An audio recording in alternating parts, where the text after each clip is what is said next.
Good to be with all of you again tonight. I thank you for giving me a few more minutes to talk about something that's really important to us, someone who's really important to us. If any of you, this is your first time hearing about our affiliate, you might have gotten the impression over the last couple days that all we do is foster care. That is not true. There are many other things we do that we are also very proud of. But we want to use the national conference as an opportunity to bring foster care out of the shadows. So many people don't know what it's about. When they do hear about it, it's about a scandal or a tragedy.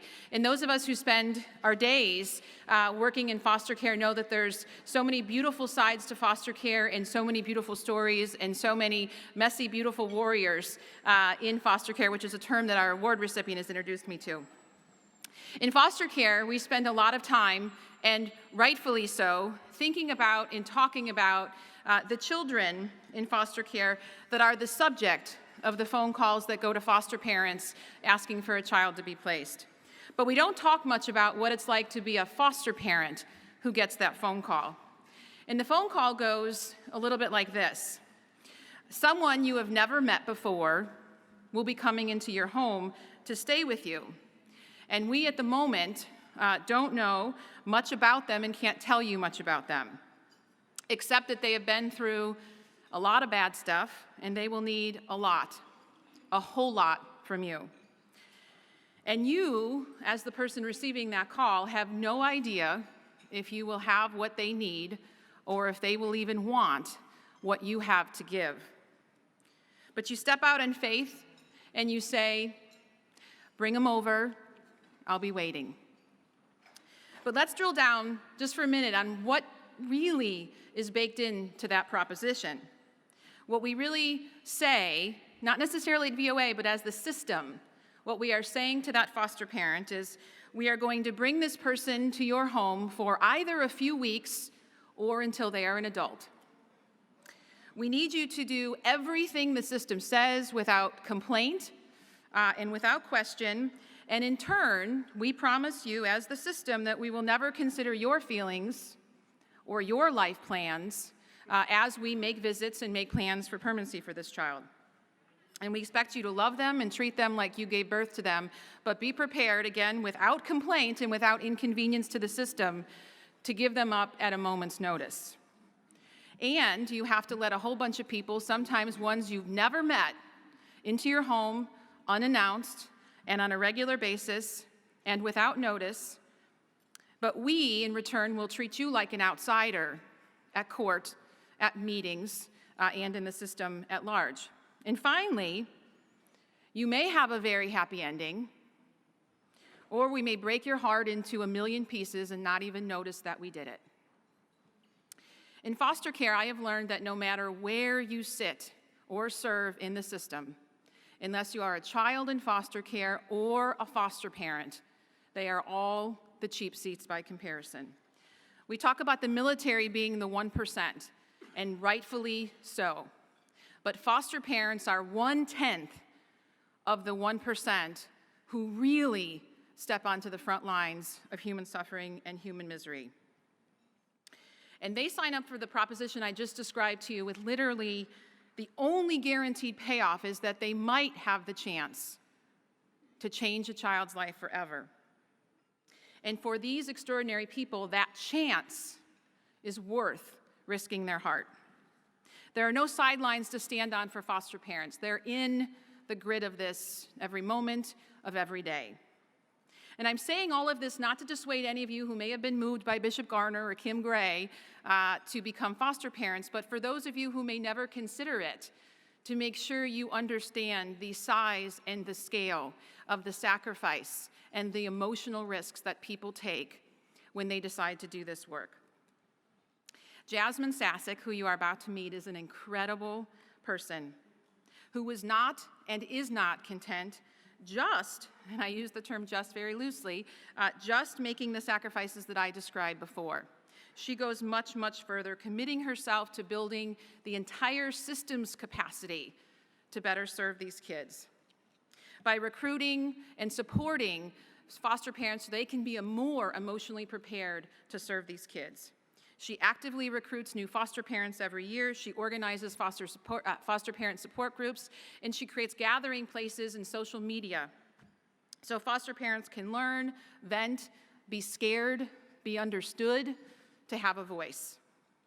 She created a website that teaches foster parents what to expect, how to prepare for a child coming into your home, how to take care of themselves in that process, and how to say goodbye sometimes.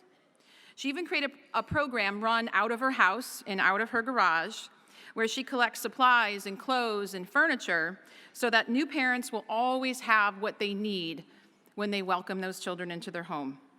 More simply put, she loves deeply, she cares relentlessly. When she sees, she always does. God doesn't ask any of us to change the whole world, just whatever broken part of it presents itself to us. And I am so proud to congratulate Ms. Jasmine Sassack for never, ever turning her back on the broken part of the world that she sees, and for always stepping up to do the caring and the heavy lifting. So join me in welcoming and congratulating her as the recipient of the 2016 Community Service Award.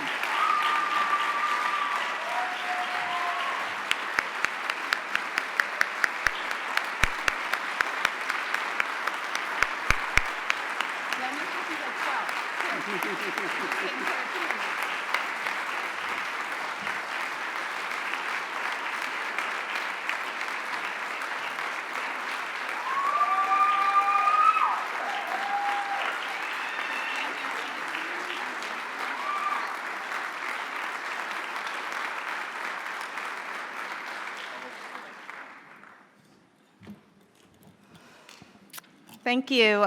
You did a beautiful job of explaining what foster care is, and I know that's because you have a lot of your own personal experience with that. Wow, you made me sound so much more special than I really am, as my children will tell you.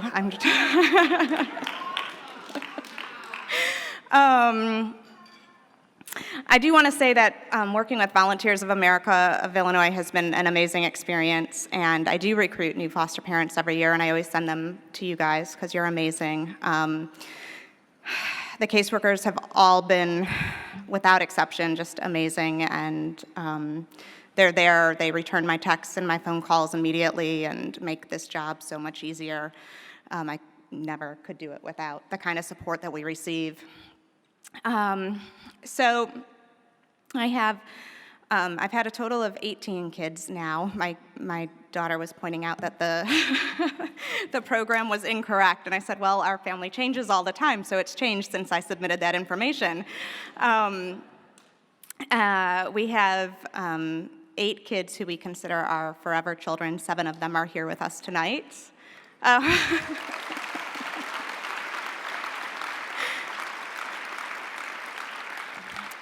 One of my daughters has asked me to show my tattoo. The birds are all of my kids. The black ones are my forever kids.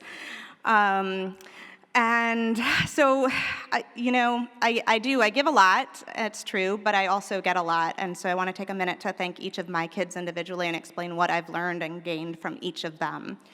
My little Janelle Rosalie is my 3-year-old, and she has a zest for life.